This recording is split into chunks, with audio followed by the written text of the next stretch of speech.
Parole de Dieu quotidienne. L'œuvre de Dieu, c'est ce que tu ne peux pas comprendre. Si tu ne peux pas savoir si ta décision est correcte, ni savoir si l'œuvre de Dieu peut réussir, alors pourquoi ne pas tenter ta chance et vérifier si cet homme ordinaire est d'une grande aide pour toi et si Dieu a fait une grande œuvre? Cependant, je dois te dire qu'au temps de Noé, les hommes mangeaient et buvaient, se mariaient et donnaient en mariage à un tel point qu'il devint insupportable à Dieu d'en voir. Il fit donc tomber un grand déluge pour détruire l'humanité, et il n'épargna que la famille de Noé de 8 membres, ainsi que toutes sortes d'oiseaux et d'animaux. Dans les derniers jours, cependant, Dieu garde tous ceux qui lui ont été fidèles jusqu'à la fin. Bien qu'il fût insupportable à Dieu de voir ces 2 moments de grande corruption, et que l'humanité dans les 2 ères fut tellement corrompue qu'elle niait que Dieu est le Seigneur, tous les hommes du temps de Noé furent détruits par Dieu.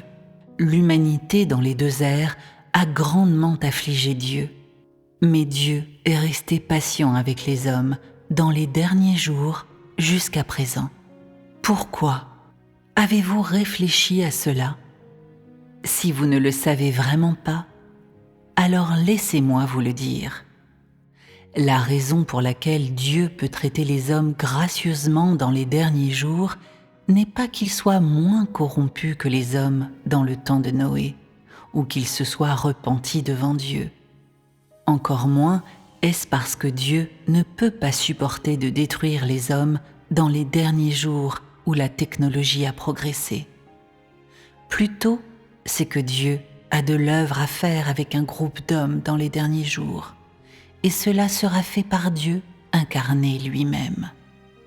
En plus de ce groupe, Dieu choisira un nombre d'hommes comme objet de son salut, comme le fruit de son plan de gestion, et amènera ces hommes dans l'ère suivante. Par conséquent, quoi qu'il arrive, ce prix payé par Dieu était entièrement en vue de la préparation de l'œuvre de son incarnation dans les derniers jours. Tout ce que vous avez aujourd'hui est dû à cette chair, parce que Dieu vit dans la chair. Vous avez la chance de vivre. Toute cette chance vous a été acquise en raison de cet homme ordinaire.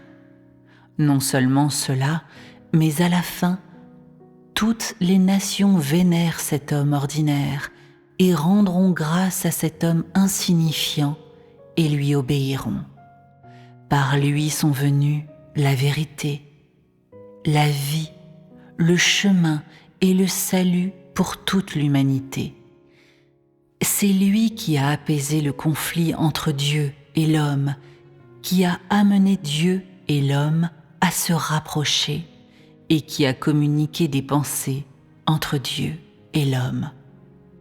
C'est également lui qui a apporté encore plus de gloire à Dieu. Un homme ordinaire comme celui-là n'est-il pas digne de ta confiance et de ton adoration?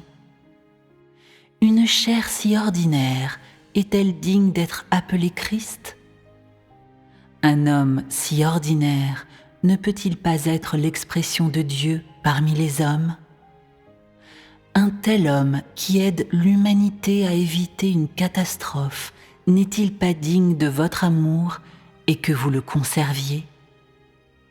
Si vous rejetez les vérités qui sortent de sa bouche et aussi détestez son existence parmi vous, alors quel sera votre sort? Toute l'œuvre de Dieu dans les derniers jours est faite en passant par cet homme ordinaire. Il te décernera tout et de plus, il peut tout décider à ton sujet.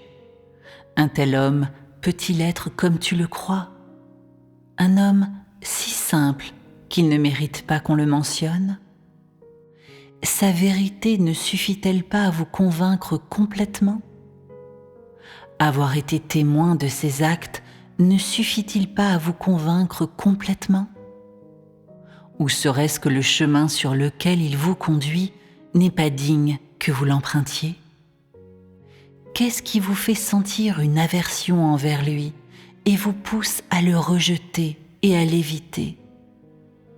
C'est lui qui exprime la vérité. C'est lui qui vous approvisionne de vérité. Et c'est lui qui permet que vous ayez un chemin à parcourir. Serait-ce que vous ne pouvez toujours pas trouver les traces de l'œuvre de Dieu dans ces vérités? Sans l'œuvre de Jésus, l'humanité n'aurait pas pu descendre de la croix. Mais sans l'incarnation aujourd'hui, ceux qui descendent de la croix ne pourraient jamais être approuvés par Dieu ou entrer dans la nouvelle ère.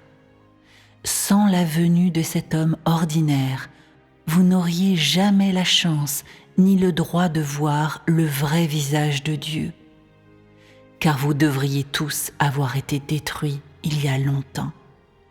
En raison de la venue de la seconde incarnation de Dieu, Dieu vous a pardonné et vous a montré sa miséricorde. Tout de même, je dois vous laisser à la fin avec ces paroles. Cet homme ordinaire qui est Dieu incarné est d'une importance vitale pour vous. Telle est la grande chose que Dieu a déjà faite parmi les hommes.